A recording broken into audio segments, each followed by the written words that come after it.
మా ఛానల్కి స్వాగతం. ఆషాఢమాస పూర్ణిమ బహుళాష్టమి సందర్భంగా మిథున రాశి వారికి ఎలాంటి యోగాలు ఉన్నాయో ఈ వీడియోలో సవివరంగా సంపూర్ణంగా తెలుసుకుందాం. మిథున రాశిలో ఏ నక్షత్రాలు వస్తాయనగా మృగశిర నక్షత్రంలోని 3వ పాదము, 4వ పాదము, ఆర్ద్ర నక్షత్రంలోని 4 పాదాలు, పునర్వసు నక్షత్రంలోని 1, 2, 3 పాదము కలిపితే మిథున రాశి. చాలామందికి పుట్టినటువంటి కాల సమయంలో డేటా బర్త్లు లేనటువంటి కారణం వలన పేరు యొక్క మొదటి అక్షరాన్ని అనుసరిస్తూ ఆ రాశిని తెలుసుకునే ప్రయత్నం చేద్దాం. కా, కీ, కు, ఖం, అజ్ఞ, చ, కే, కో, హ అక్షరాల వారందరూ కూడా మిథున రాశి జాతకులే. మిథున రాశి యొక్క అధిపతి బుధ భగవానుడు. ఈ ఆషాఢమాస పూర్ణిమ అలాగనే అష్టమి సందర్భంగా కాళభైరవ స్వామి వారికి గుమ్మడికాయలో కూష్మాండ దీపాన్ని ఏర్పాటు చేసుకోవడం వలన విపరీతమైనటువంటి వ్యాపార ఆకర్షణ, ధన ఆకర్షణ, శక్తి ఆకర్షణ అని చెప్పి గమనించగలగాలి. రాశాధిపతి బుధుడు ఆకుపచ్చటి రంగులో ఉంటాడు కనుక బూడిద గుమ్మడికాయ కూడా అదే రంగులో ఉండడం వలన జ్ఞానం, బుద్ధి, ఐశ్వర్యం, ఆనందం మిథున రాశి వారి సొంతం అని చెప్పి గమనించాలి. ధన, వాక్కు, కుటుంబ స్థానంలో రవి మరియు బుధుడు సంచారం చేయడం వలన బుధాదిత్య రాజయోగము అనగా ప్రభుత్వ ఉద్యోగ ప్రయత్నం చేసే వారికి ఇది చాలా మంచి కాలము.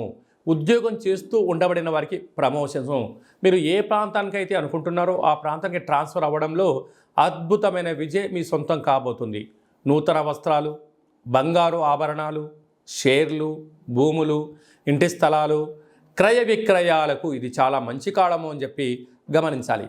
అర్ధాష్టమ కేతు సంచార స్థితి ఉండడం వలన చిన్న చిన్న విషయాలకు మనసులో బాధలేం పెట్టుకోవద్దు. కాలం అనేటువంటిది ఎప్పుడు ఒకే రీతిలో ఉండదు.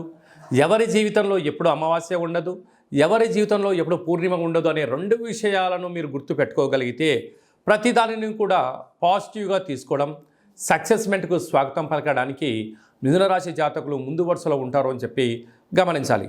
భాగ్యస్థానంలో శని భగవానుడు వక్రగమన స్వక్షేత్రంలో ఉండడం వలన భార్యాభర్తల మధ్య అన్యూన్యత, పెట్టుబడులు, ఆలోచనలు, సమాజంలో కీర్తి, ప్రతిష్టలు మీ సొంతం కాబోతున్నాయి.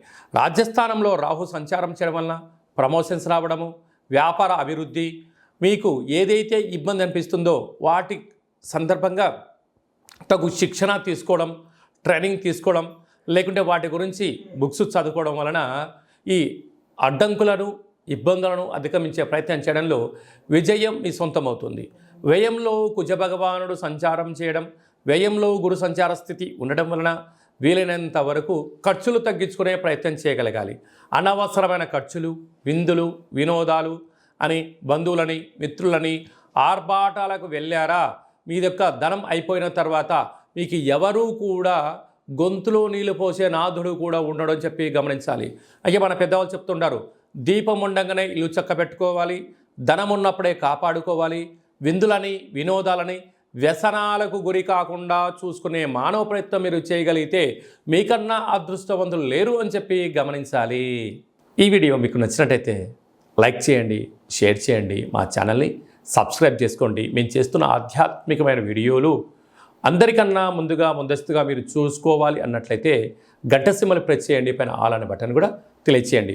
మీ క్షేమాన్ని ఎవరైతే కోరుకుంటున్నారో, లేకుంటే మీరు ఎవరి క్షేమాన్ని అయితే కోరుకుంటున్నారో వారికి కూడా ఈ యొక్క ఆధ్యాత్మికమైన సమాచారాన్ని తెలియచేసి భగవంతుడి యొక్క ఆశీస్సులు పొందగలరు.